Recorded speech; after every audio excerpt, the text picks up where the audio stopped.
Hello. Today I'm going to show you how to open and close your car hood at a Vauxhall Corsa MK4. Let's go. Open the driver's side and then go underneath the steering wheel. There are the brake clutch and acceleration pedal, and then you can see there is a lever. This lever you only have to pull. Job's done. That is enough. One pull, job's done.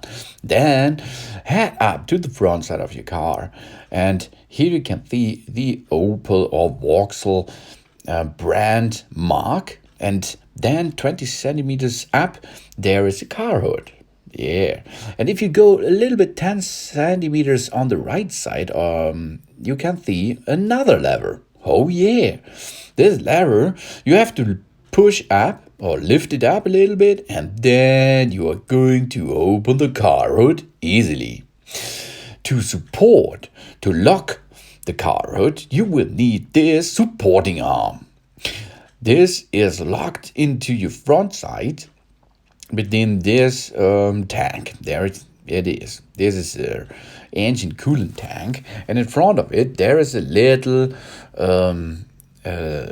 arm which has the color of yellow on the top side, and on your car hood there is a hub with a yellow side too.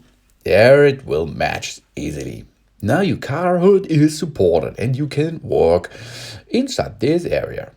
If you finish your work, remove the supporting arm again by lifting up a little bit the car hood more, and then support the supporting arm in or at the upper side of the car area. Then 10 until 20 centimeters above the lock, you can drop the car hood again. If you see that it's not locked, like here, go again, job's done easily. Do not push it back, only smash it back. Thanks for watching. Please subscribe me, give me a positive feedback, and see you next time again. Soon.